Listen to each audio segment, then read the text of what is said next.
Ia te motu e rongo nei I te nau o te hoko whare tuatahi. Ka tahi anoa te rūranga o Kirikiriroa ka whakatu whera I ngā tatau ki tōna papakainga tuarua hei haumaru I ora ātau kaumātua.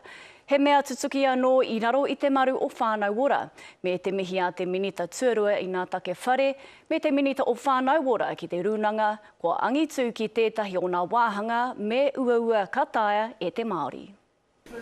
E tomo ana e nei kaumātua o rau awa I ora ātau whare hou mo te wā tuatahi.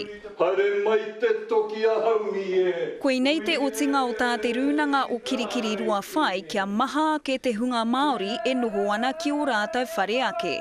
We realised that housing was more than just the economic thing. It was basically the basis of well-being throughout. Ko te pai tuarua tēnei o te kaupapa whakatū whare kaumātua a te rūnanga I raro I te maru o whānau ora, engari ara tonu ngā wero. We tried lots of ways to actually get into the housing market, but because we're mātāwaka, we didn't have a land base.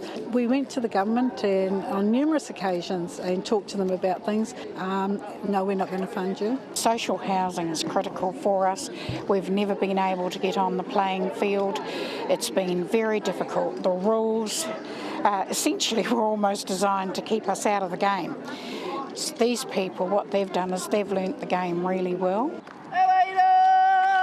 Nā tētahi Pākehā ke I toro I ōna whenua kia hokona e te rūnanga me te aha e waru ngā whare hou nei a kua whakae hoki te whare maita I tua kia hokona ōna whenua a he kōrero kai te haere I wainga I a rātau me Waikato Tainui.